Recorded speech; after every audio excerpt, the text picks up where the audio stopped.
Mr. Chairman, I am very pleased to yield 4 minutes to the distinguished gentleman from Maryland, Mr. Hoyer, the Minority Whip of the House. The gentleman from Maryland is recognized for 4 minutes.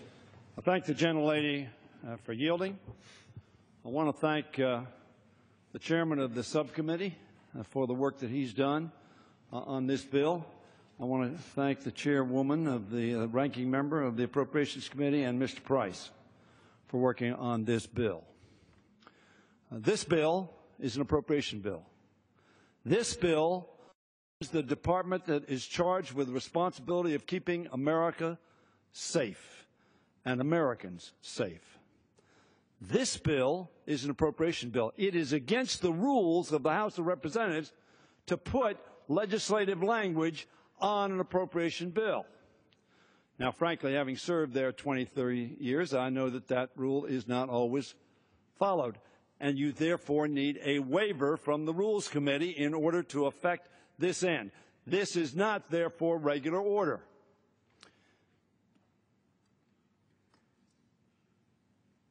We just had another demonstration of the clear and present danger to which every citizen in the free world is subject. We saw it in France, and 17 people lost their lives. We, of course, lost over 3,000 lives on 9/11. This is an issue on which there ought to be no difference among the 435 of us who have the privilege and honor of serving in this country and in this Congress. Mr. Hensling raised his right hand to preserve and protect. Yes, the Constitution and laws thereof, but also to preserve and protect the general welfare of all of our people. That is what this bill seeks to do. Mr. Speaker, there are many compelling reasons why the House must pass a bill to fund the Department of Homeland Security without delay. I've spoken to some of them. We saw one of those reasons all too clearly last week, as I have said. Our Homeland Security agencies are hard at work every day to prevent incidents like those from occurring here in the United States, and how extraordinarily successful they've been since 9/11. And again, Chairman Carter and Ranking Member Lowy, I want to congratulate you for coming together and agreeing on a bill, agreeing on funding levels, agreeing on the objects of expenditures to keep Americans and America safe. But with only a continuing resolution to fund it, as has happened in December, the Department does not have the full flexibility necessary to respond to every threat to the best of its ability. This leaves us vulnerable at a time when we cannot afford to be vulnerable. That's why it is so unfortunate that House Republicans have chosen to play political games.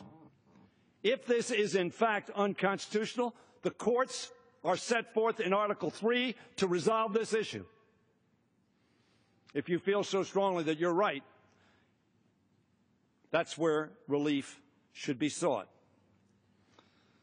But let us not hold America's national security and the safety of our people hostage to that political difference.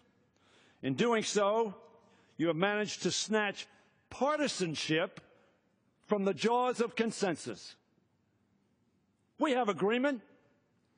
The underlying bill before us will have the support of over 400 members. Gentleman's time has expired. May I have one additional minute? Gentleman's recognized. Over 400 members would support the underlying bill. Wouldn't it be wonderful to show to the American public that we come together, not in a partisan, but as Americans, to make sure they're as safe and secure as we can make them? But no, we have denigrated this debate to a political debate about a difference between the President and the Congress. Now, that's a significant debate to have, but not on this bill. not where we have consensus, not where the American security is at risk if we fail. Two of the amendments are solely designed to undermine the executive actions President Obama took to address our broken immigration system. We think they're appropriate. You don't. That's fine. That's a political difference. Do not defeat consensus because we have differences on an unrelated issue. You'll say it's related because this is, after all, the agency that deals with immigration and border security. I get that. One additional minute? Gentleman's time has expired. Gentleman's time has expired. We will. Gentleman's recognized for an additional minute. I thank the gentlelady. We will vote against these amendments. But the sad truth is, you know, all of you, that if those amendments are put on this bill, the President of the United States will not sign it. And you will therefore have to take him to court.